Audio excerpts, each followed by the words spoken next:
bagaimana pemimpin itu hanya mencuri, menipu rakyat, mencuri hati rakyat pada saat hajatan-hajatan politik saja.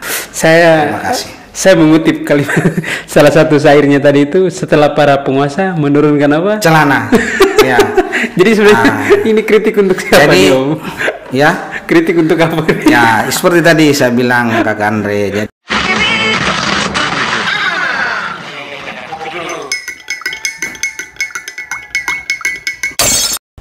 kupu-kupu yang terlambat, jangan terus bersedih, masih tersisa itu nafasmu.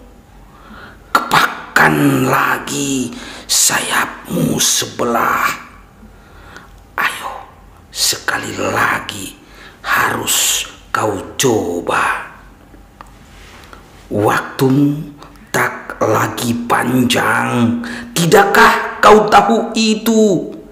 Tinggal sejengkal umurmu. Jangan rewel, kau pergi saja. Kau letih, tertati-tati. Dengar itu, nafasmu memburu dan kakimu sudah lemah. Jangan lagi kau bicara. Oh, kupu-kupu yang terlambat, mengepak sayap tiada berdaya, jauh menatap bunga-bunga layu, lalu jatuh pada hamparan madu. Terima kasih. Wah, tepuk tangan dulu Om Darko King. Ya. Selamat malam, Om. Selamat malam, Om Andri. Saya mau tanya dulu, Om. Tadi itu puisi atau yang pernah kita omong tuh? Apa namanya? Cerita atau iya, puisi pribadi ya? Iya, betul. Nah, itu sebenarnya menurut teori sastra ya, yang kalau sebelumnya juga saya tidak tahu, tapi itu disampaikan oleh Kakak Gol Agong, Duta Baca Indonesia dari 2021 sampai 2025 tidak salah itu, yang baru-baru tanggal 27 April 2022 ini sempat berkunjung ke Lembata. Berkunjung ke Lembata, di Lembata selama 3 hari. Itu memang ada perbedaan sebenarnya yang mencolok antara karya puisi dengan karya-karya yang bukan puisi curahan hati, kata-kata mutiara, itu beda. Nah, kalau puisi ya memang minimal mungkin seperti tadi, nanti kita konfirmasi juga Kakak Golagong ya. Tapi seperti tadi, dia menggunakan simbol-simbol, tanda-tanda untuk menyampaikan isi hati, menyampaikan hembusan nafas, denyut nadi dari seorang penyair. Wes, tadi judulnya kupu-kupu yang terlambat. Jadi kupu-kupu yang terlambat. Ya? Seperti anak sekolah yang datang terlambat, kemudian umat-umat Katolik, Kristen misalnya, yang terlambat ke gereja kayak gitu. Jadi ada kupu-kupu juga yang terlambat. Jadi tadi itu sudah benar-benar puisi ya, Bang? Ya. Tapi saya mau tanya dong, puisi itu diciptakan sebelum ketemu Golagong atau setelah Golagong? ini mungkin karena ingat diskusi kita malam kemarin waktu ulang tahunnya teman ya. Nah, ulang tahun memang kalau ya, kalau saya secara pribadi melihat nilai atau manfaat dari kunjungan Duta Baca itu sangat luar biasa. Duta Baca Indonesia ke Lembata, ke NTT pada umumnya, hampir semua wilayah, hampir semua kabupaten kota dia kunjungi. Nah, kalau Lembata mulai dari tanggal 27 April tadi, itu punya pengaruh efek yang sangat besar terhadap motivasi, kemudian terhadap pemahaman, pemikiran saya secara pribadi terkait literasi, khususnya terkait sastra puisi ini, karya sastra berupa puisi ini. Nah, karena memang saya ikut kelas khususnya itu, kelasnya Golagong ya? Ya, kelas nulis Golagong, dan salah satu materi yang dibahas pada malam itu, tanggal 27 malam itu puisi. Puisi ya? Ya. Nah, tapi ada cerita yang menarik nih Om. Ya. Om Andri jangan ketawa dulu ya. Saya maksud, ini kan yang menariknya tuh di situ. Ya. Artinya kebanyakan kita selama ini ya, terutama di Flotim, di Lembata juga. Sudah banyak orang yang menciptakan karya puisi ya, menciptakan karya puisi. Saya mau tanya dulu, Om punya puisi, salah satu pencinta puisi ini. Kalau mau saya bilang penyair juga, Om Darko King. Iya. Lalu termasuk pencinta puisi-puisi karya orang juga. Iya. Ya. Siap. Nah, selama hidup sudah berapa banyak puisi yang dibuat, Om? Iya, kalau hitung-hitung dari ini menurut jadi saya masih melihat puisi sebagai dari sudut pandang saya, belum karena pengaruh kakak Golagong tadi. Iya. Jadi kalau sampai menanyakan kakak Andri, Om Andri menanyakan jumlah puisi yang saya tulis, ya saya hitung dari puisi-puisi yang saya dari tulis sebelum ketemu Golagong. Semasa kecil dari SD saja saya sudah menulis puisi. Oh ya? Ya, dari SD, SMP, SMA, bahkan beberapa kali juga tampil sebagai juara dalam lomba-lomba penulisan puisi ya. Nah, itu sudah lebih dari 100. Sudah lebih dari 100 puisi ya? Ya.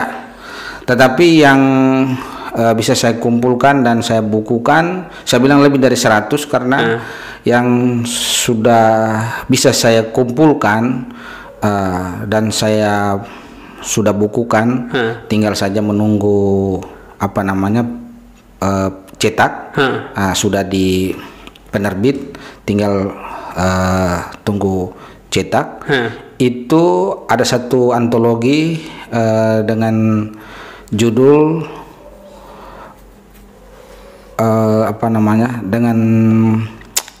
dengan judul Takhta Para Raja. Takhta Para Raja. Takhta Para Raja itu saja 71 puisi di dalamnya. 71 puisi di dalamnya, terlepas dari tadi ya, terlepas dari kriteria ini puisi atau kata mutiara atau cerita, seperti tadi, bukan puisi dan sebagainya. Dan tetapi saya yakin bahwa puisi-puisi yang sudah saya tulis, meskipun belum sempurna, tetapi minimal menggambarkan atau menunjukkan apa yang disampaikan oleh Kakak Golagong sebagai puisi, di mana di dalamnya ada simbol-simbol, tanda-tanda, tidak harus mengungkapkan sesuatu secara lurus-lurus begitu. Ya. Nah, nanti sebentar saya baca satu yang sudah sudah masuk di dalam antologi saya tadi, termasuk yang judulnya menjadi judul daripada antologi itu, Takhta Para Raja ya. Ya.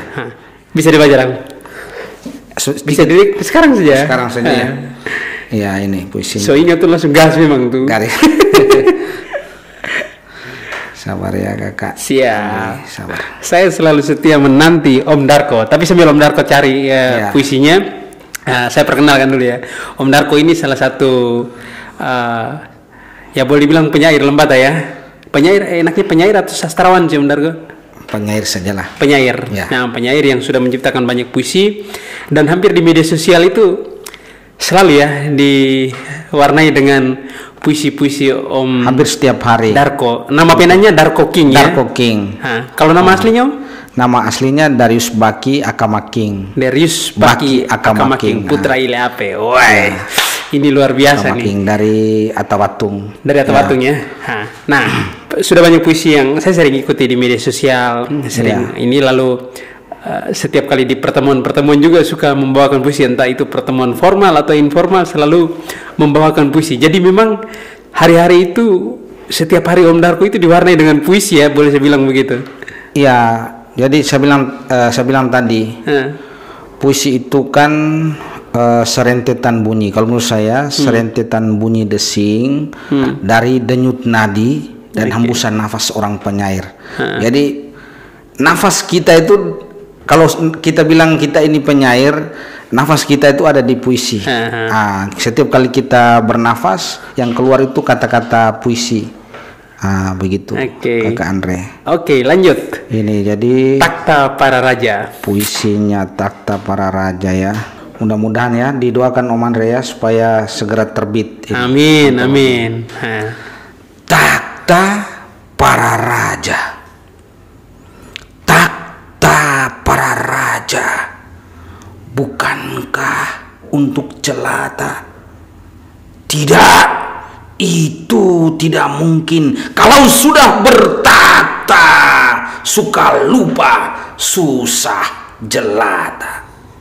Ya, tahta para raja tegak di singgasana, megah berhias permata. Mimpi rakyat bukanlah kuasa, hanya air mata pada jelaga berbau lumpur hitam dan pekat.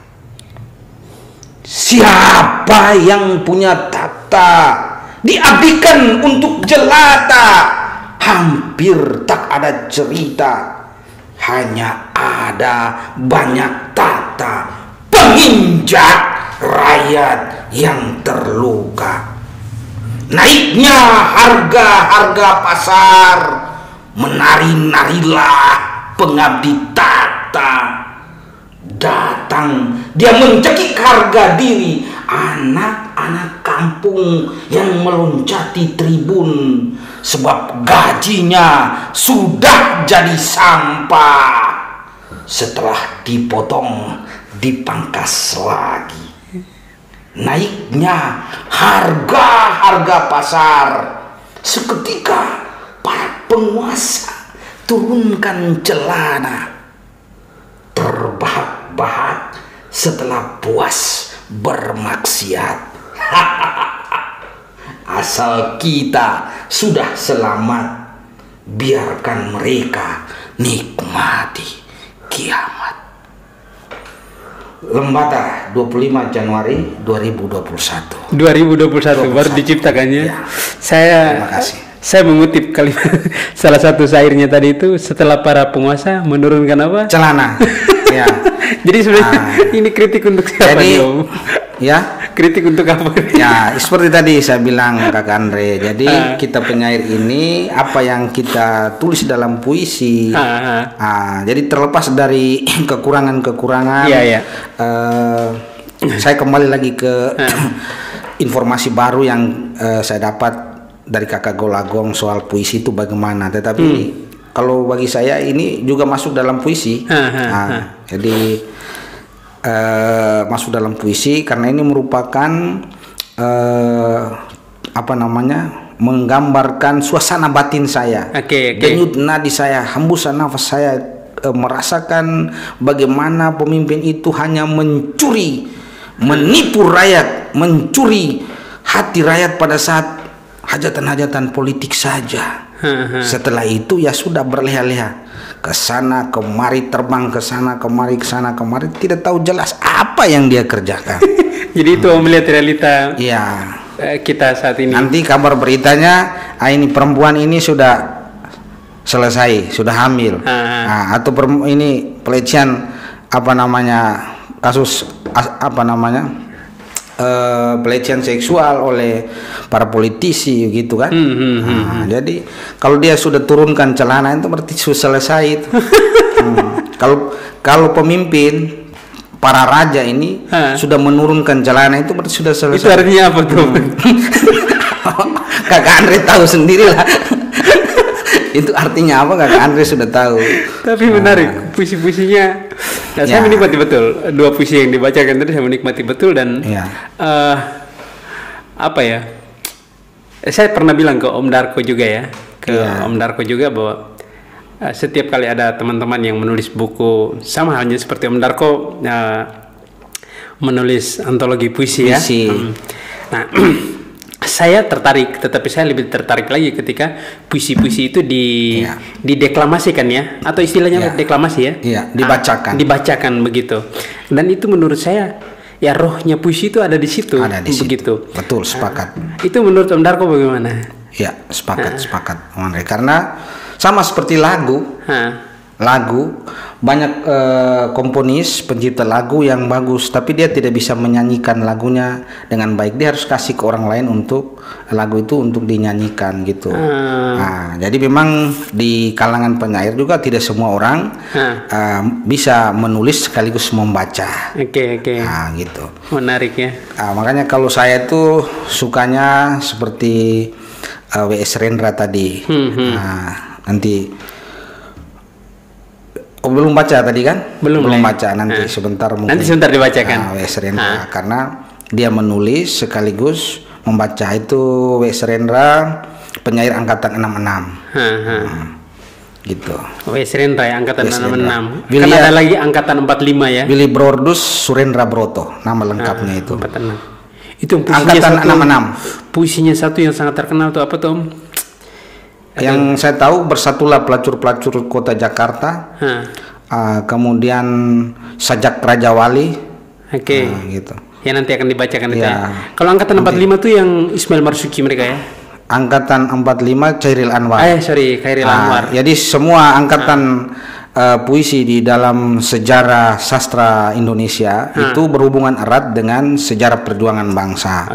Jadi mulai dari Balai Pustaka, kemudian Angkatan Pujaga Baru yang dicetuskan oleh Sultan Takdir Ali Syabana dan Armin Pane dan kawan-kawan, Pujangga Baru. Kemudian itu kan baru semangat kebangsaan baru mulai digelorakan. Jadi orang kalau meremehkan penyair itu saya hanya sedih, saya tidak marah. Padahal dia benar-benar bakar ya semangat. Sebelum Bung Karno kan, Chairil Anwar, ini siapa namanya?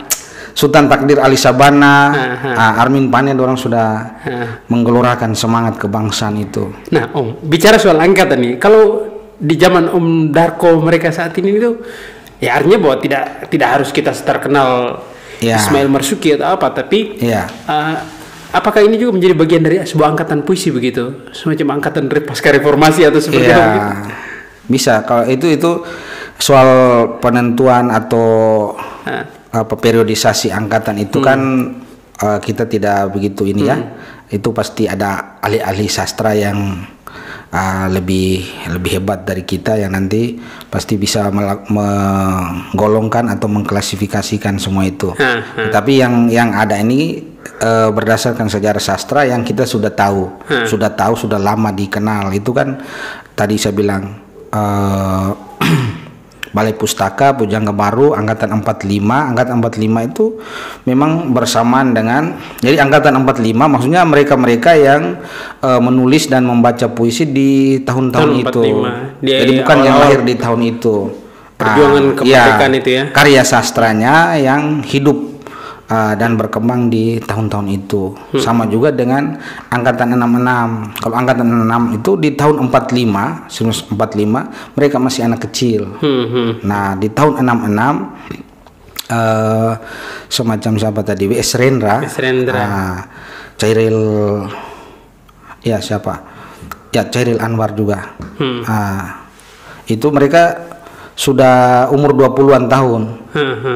Dan mereka yang berkarya menulis dan membaca puisi pada saat itu sehingga disebut Angkatan 66. Angkatan 66. Nah, balik lagi ke Om Darko nih. Om Darko setiap hari berusaha untuk menulis puisi itu seperti apa? Bukan berusaha. Tapi menulis. Memang kalau tidak tulis tidak bisa gitulah, Kak Andre. Harus puisi ya. Tidak tahu di teman-teman penyair yang lain ya, kalau saya juga tidak bisa dibilang penyair senior lah. Kita baru mulai, kita termasuk penyair pemula ya toh. Tapi luar biasa loh, mau dibilang penyair pemula tapi kan sudah ada kurang lebih 100 puisi yang diciptakan. Lebih dari 100. Lebih dari 100 ya. Jadi barangkali itu juga termasuk sangat dipengaruhi oleh ruang ya, kesempatan gitu.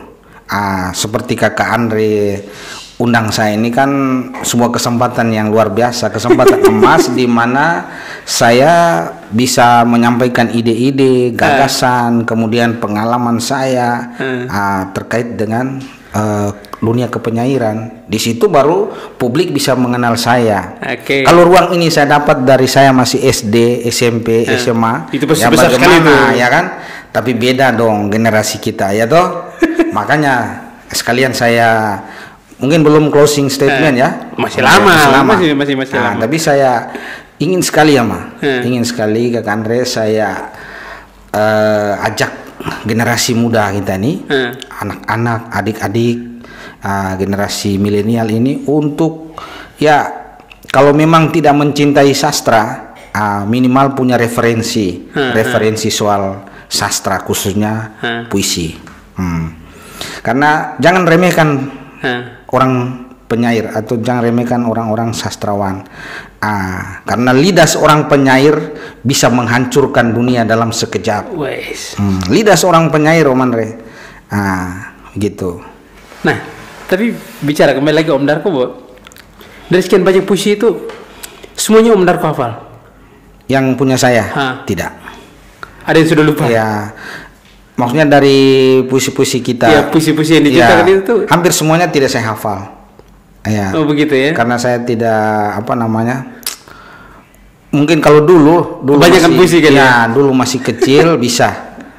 Tapi kalau sekarang tidak bisa. Tiap kali baca puisi pasti saya harus lihat teksnya. Karena ada penyanyi juga yang menciptakan lagu lalu mereka lupa dengan mereka punya lagu itu sendiri. Ya, betul. Tapi pada saat orang lain membacakan misalnya saya nih ketika Om Darko tulis dalam satu kesempatan terus menulis puisi lalu saya bawa kertasnya itu saya bawa misalnya lalu di kesempatan lain ketemu anggap saja bahwa syairnya atau dia punya apa istilahnya teks puisinya itu Om Darko sudah lupa. Pada saat saya bacakan tiba-tiba kebetulan Om Darko ada di situ. Itu Om Darko tahu tidak bahwa itu tuh puisi Om Darko? Saya tahu. Pasti tahu ya. Dan bisa mengikut. Jadi kan beberapa puisi saya ini juga kan sudah saya publikasikan di YouTube. Di YouTube. Jadi kalau waktu-waktu kosong pulang dari kantor gitu kan capek. Sebelum makan buka pakaian seragam, buka YouTube dulu. Dengar puisi sendiri dari situ saya ikuti air mata kami kayak gitu saya ikuti menarik, pada suatu malam ketika langit benar-benar gelap gitu panjang nanti dia puisi nanti saya ikut di YouTube tapi saya sendiri ikut. Saya bilang daripada tiap hari kita hanya nonton YouTube orang lain punya, lebih bagus bikin YouTube sendiri. Kita bikin punya kita sendiri. YouTube-nya apa? Channel YouTube? Moting Maung. Itu taman baca ya Om Darko kembangkan ya? Sebelum jadi taman baca nama Moting Maung itu sudah ada memang. Itu Moting Maung itu kan dari bahasa Lama Holot sebenarnya. Bahasa Lama Holot bahasa kita ya Kak Andre ya. Tempat orang berkumpul gitu. Ya untuk mendiskusikan hal-hal yang urgen, hal-hal yang penting terkait dengan hidup bermasyarakat, kehidupan bermasyarakat gitu. Jadi sekarang jadi taman baca ya? Iya, nama taman bacanya sama dengan nama itu. Jadi tempat itu Moting Maung ya. Moting Maung itu juga sebenarnya bukan brandingnya saya. Itu branding bapak kecil saya. Dia sudah almarhum, dosen di FKIP Undana dulu, dosen di FKIP Undana, almarhum Laurentius Lucy Making, Dr. Andus Lucy Making MSI. Beliau itu yang melakukan banyak kajian penelitian terkait dengan peran Moting Maung itu dalam tatanan masyarakat Lama Holot. Jadi sebenarnya musyawarah mufakat itu loh. Jadi itu ya, artinya bahwa terlepas dari tadi ya, makna Moting Maung itu tempat orang berkumpul lalu membuat musyawarah, melakukan musyawarah untuk mencapai mufakat, dan itu akhirnya terinspirasi menjadi taman baca. Nah, lalu pertanyaan saya begini Om, apakah Om juga menjadikan puisi ini sebagai bagian atau cara untuk menarik minat baca? Benar sekali. Anak-anak begitu. Benar sekali. Karena dari sekian ribu orang pasti ada satu orang yang suka dengan sastra, suka dengan puisi.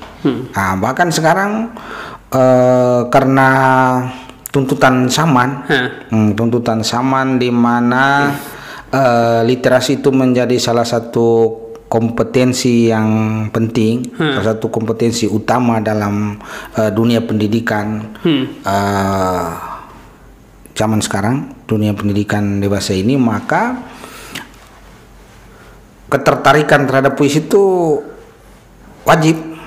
Kadang-kadang kita merasa seperti anak-anak itu dipaksakan dan sebagainya, tapi dari sekian orang yang terlihat atau nampak sepertinya dipaksakan dan sebagainya, ada 1-2 orang yang memang bisa tampil seperti penyair gitu, menjadi penyair gitu. Berdasarkan pengalaman Om Darko nih, pernah tidak membacakan puisi lalu ditertawain begitu? Ditertawain ya, kecuali dalam situasi-situasi mana ya, mungkin hampir tidak ada itu. Tidak ada. Yang ada itu tepuk tangan, tampik sorai, pujian, gitu. Lalu satu orang sorak-sorai begitu, bagaimana suasana hati Om Darko? Itu pasti yang paling kuat kita rasakan kebahagiaan sebenarnya, kebahagiaan. Kalau saya, pengalaman saya di kantor saya Dinas Kesehatan Kabupaten Lembata, hampir setiap kali ada acara-acara formal itu saya misalnya acara serah terima jabatan, kemudian acara HKN Hari Kesehatan Nasional, pokoknya acara-acara semacam itu, Natal bersama, itu pasti wajib itu. Saya diminta untuk bawakan 1-2 puisi. Diminta membawakan puisi. Artinya orang merasa bahwa puisi itu sebenarnya suatu hiburan juga ya. Hiburan, kemudian mungkin ya banyak nilai mungkin yang bisa didapat dari saya membacakan puisi. Tapi sejauh ini Om Darko melihat bagaimana minat orang-orang masyarakat NTT Lembata khususnya terhadap puisi itu seperti apa? Ya, ini karena kita di Lembata sendiri memang belum banyak penyair-penyair yang terpublikasi, ya toh, penyair-penyair yang karyanya terpublikasi secara kolosal, secara besar-besaran, hampir tidak ada. Itu banyak kendala tentunya. Saya juga tidak bisa menjelaskan secara detail karena masing-masing kita kan punya alasan, ya toh, punya kekurangan dan sebagainya. Tapi kalau saya ketika jadi ini kan bakat dari dasar ini, bakat alam sebenarnya. Kita kemampuan menulis, membaca puisi ini kan bakat alam. Nah, selama ini saya bisa bilang ini sebagai mutiara yang terpendam. Saya juga menyesal kenapa di usia 40-an ini baru mulai mengeksplor puisi-puisi. Hampir juga tidak ada kesempatan, bukan hanya karena kesibukan di kantor, tetapi memang lingkungan kita tidak terlalu mendukung. Terlalu mendukung. Dari kecil suka baca puisi, suka menulis puisi, sudah mulai menulis puisi, tetapi semenjak SMP, SD, SMP, SMA itu bagaimana dengan aktivitas menulis dan membaca puisi itu seperti apa? Hampir tidak ada ya atau? Sebenarnya lembaga-lembaga pendidikan formal, sekolah-sekolah ini punya kesempatan, memberikan kita kesempatan untuk itu. Di sekolah-sekolah itu kan biasanya kita, kalau dulu kita masih SD itu, Kakak Andre, itu kan setiap hari pendidikan nasional 2 Mei itu kan ada lomba-lomba. Mungkin di masanya Kakak Andre mereka masih. Benar. Dulu itu kan sering baca lomba baca puisi, lomba pidato. Memang lomba-lomba seperti itu sering. Sekarang tidak ada lagi, Om ya. Sekarang tidak ada lagi. Tidak tahu kenapa. Mungkin saya juga tidak mengerti. Mungkin karena pergeseran nilai bisa jadi, atau juga pergeseran perkembangan teknologi juga sangat mempengaruhi. Tapi dulu kita bahkan lombanya itu beberapa tingkat, mulai dari tingkat sekarang bilang gugus. Dulu kami itu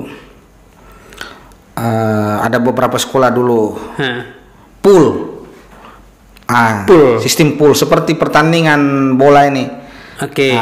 Jadi kita di sini wilayah sini ada 3 sekolah atau 4 sekolah misalnya. Yang juara di situ baru ke tingkat kecamatan. Nanti dari kecamatan baru ke tingkat kabupaten gitu. Nah itu memang ada kesempatan sebenarnya. Tetapi saya bilang tadi masa itu kan publikasi tidak segampang ini. Saya punya ini. Saya punya bapak almarhum ya. Iya. Sampai dia punya foto yang pas meninggal itu ada satu puisi nih Om. Saya tidak tahu puisi ini sangat familiar dengan saya waktu masih kecil. Iya. Masih kecil. Dan pada saat beliau meninggal, adik saya yang kedua itu dia menulisnya kembali di nisan. Iya. Di nisan bapak saya. Itu judulnya Doa. Tapi saya tahu, saya lupa siapa pengarangnya. Mungkin Om Darko tahu ya. Ini isi puisi. Saya bacakan nih. Doa. Tuhanku, dalam termangu aku masih menyebut namamu. Biar susah sungguh mengingat kau penuh seluruh. Cahayamu panas suci, tinggal kedip lilin di dalam sunyi.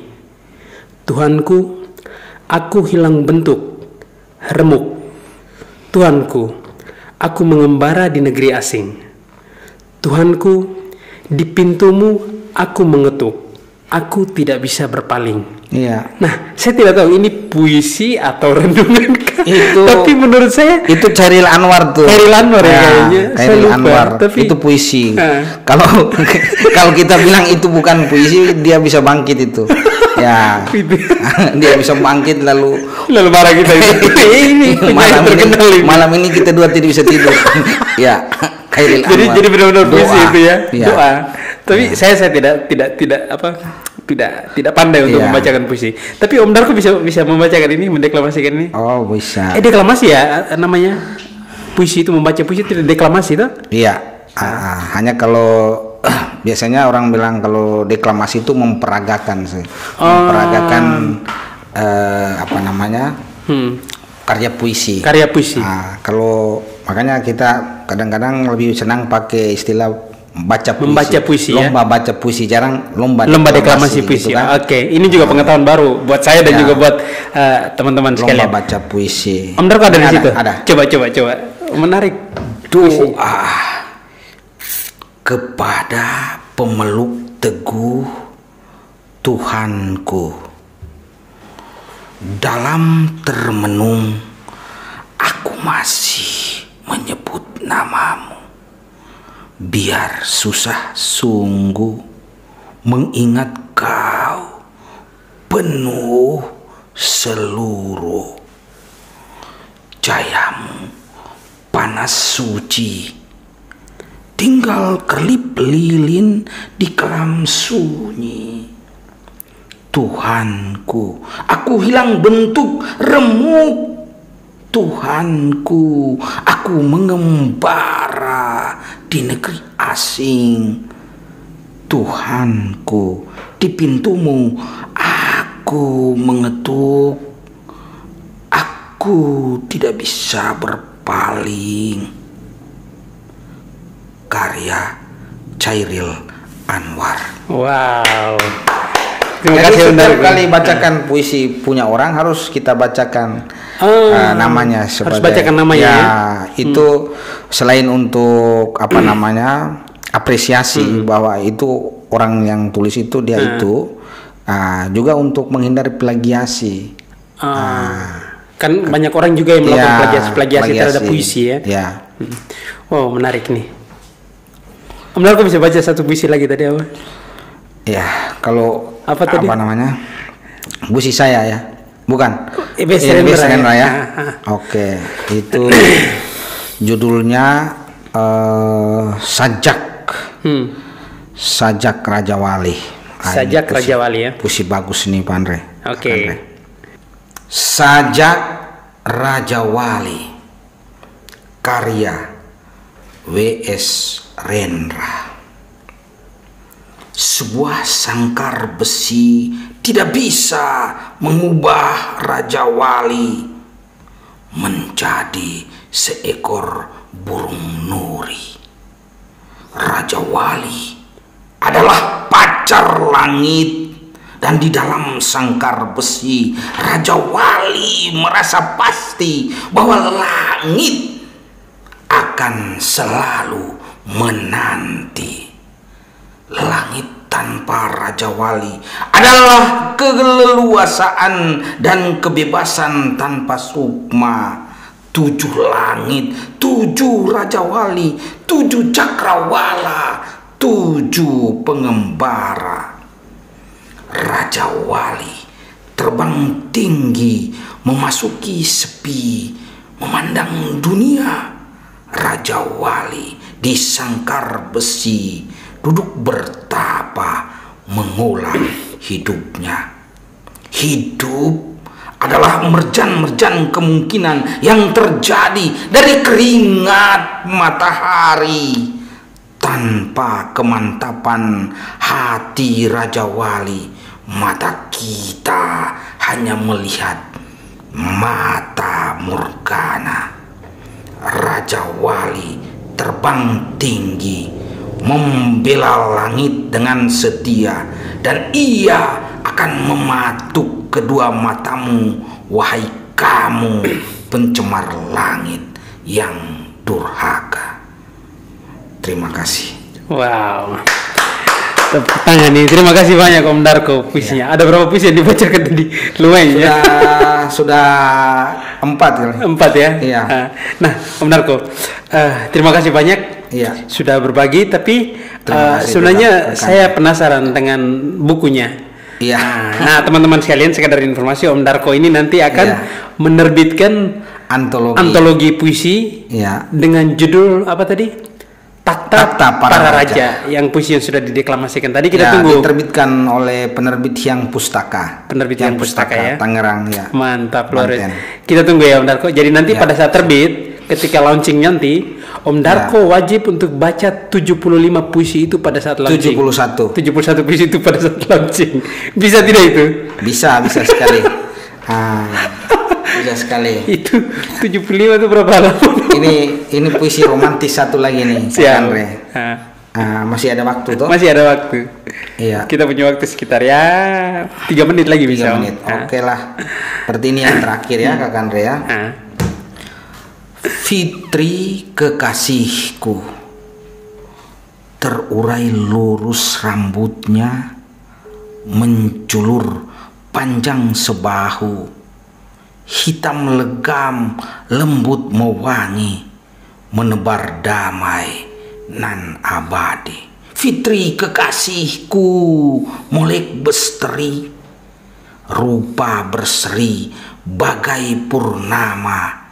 Setiap tapak kakinya melangkah, nur seberkas menembus kalbu. Fitri kekasihku, tinggi semampai di tengah padang ilalang kerontang. Dia menengadah ke langit biru, merindu cinta bumi yang jumawa. Fitri kekasihku, putri mahkota di istana raja, menabur asmara di ujung pena, dan surat cintanya telah habis ku baca. Ini puisi-puisi yang lahir atau saya ciptakan pasca kedatangan Kakak Golagong. Gitu. Itu puisi salah satu. Idul Fitri juga ya? Ya, Fitri. Ya, untuk ini sebenarnya ungkapan hati tentang bagaimana Idul Fitri itu memberi rasa damai, bukan hanya untuk teman-teman yang beragama Muslim, kita tapi yang untuk semua ya? non Muslim juga turut merasakan kedamaian itu, turut merasakan cinta kasih, turut merasakan persaudaraan dari teman-teman kita yang non Muslim. Kan hanya dengan mengucapkan minal aidin wal faizin saja kan kita sudah merasa turut merasakan apa yang mereka rasakan. Teman saya ya, ini pasti dia hatinya lagi tenang, lagi damai, lagi tentram, lagi senang dengan kita. Begitu. Wow, luar biasa. Dari saya seperti itu. Mantap Om Darko. Terima kasih banyak ya. pasti berkenan bermanfaat dan pasti bermanfaat. Dan Om Darko, satu kalimat terakhir untuk teman-teman yang nonton, itu bagaimana tentang puisi ini, ungkapan suara hatimu? Iya. Jadi sebenarnya seperti yang tadi beberapa kali saya ulang, puisi dan penyair itu tidak bisa diabaikan begitu saja, tidak bisa diremehkan, karena puisi yang lahir dari hati terdalam, nurani terdalam seorang penyair, itu bisa menjadi energi yang sangat besar, bisa membangun, bisa bersifat konstruktif, bisa bersifat provokatif, bisa bersifat destruktif, menghancurkan. Jadi mungkin ke depan bagaimana masyarakat kita, pemerintah kita bersinergi, saling bekerja sama untuk membangun peradaban literasi, khususnya mengembangkan dunia sastra, dunia kepenyairan di tanah air kita. Wow. Nah, kalau di di skala nasional barangkali sudah sangat bagus. Nah, yang kita lihat masih suam-suam kuku, masih buram, gambarannya masih buram. Nah, itu di daerah-daerah seperti kita di Lembata ini. Nah, ini juga mungkin cara Om Darko ya, Om Darko untuk menghidupkan iklim. Bukan cara saya, cara Om Andre. Enak, tidak saya punya maksud. Ketika di cara Om Andri Atagoran gitu, channel YouTube-nya. Jangan lupa like, subscribe, dan komen ya. Itu yang paling penting. Ini pasti nanti luas ini kita sebarkan secara luas karena Om Darko tukang promosi. Darko King tukang promosi. Terima kasih Om Darko King. Terima kasih Kakak. Master of puisi. Master puisi dari Lembata ya, luar biasa. Kita tunggu ya Om Darko ya. Belum bisa dibilang master lah. Ya, penyair saja. Puisi Om, 100 puisi lebih. Kita tunggu buku antologi puisi dari penyair Lembata Darko King. Dan nanti kira-kira tidak dibeli pun tidak apa-apa, yang penting dibaca. Yang penting dibaca ya. Tapi kapan-kapan ini Om? Kapan di targetnya untuk bisa terbit? Sudah ada informasi dari penerbitan bahwa sudah siap cetak. Jadi paling lambat 2-3 minggu ke depan. Sebenarnya sudah, cuma karena alasan hari raya kemarin teman-teman di penerbit kan rata-rata orang Muslim ya, beragama Muslim jadi masih itu. Oke lah, mantap. Kita tunggu ya Om Darko ya. Dan terima kasih banyak sudah hadir di podcast saya Om Darko. Teman-teman sekalian, terima kasih. Itu tadi sharing singkat, mungkin lebih banyak baca puisinya, tapi juga ada beberapa hal kecil yang di-sharing Om Darko tentang bagaimana puisi berada di tengah kehidupan masyarakat, mulai dari era perjuangan sampai di saat era ini pasca reformasi. Puisi masih tetap hidup ya, dan mudah-mudahan kita semua, siapapun juga, semakin tertarik dengan puisi dan bisa menjadikan puisi sebagai bagian dari upaya-upaya untuk menghibur diri dan memperjuangkan keadilan dan kebaikan bersama ya. Bonum comune. Mantap. Terima kasih banyak teman-teman sekalian, dan tonton terus channel YouTube saya. Jangan lupa apa tadi Om Darko? Like, subscribe, dan comment, sebanyak-banyaknya. And share. Enak. Terima kasih banyak teman-teman sekalian. Selamat malam. Selamat malam.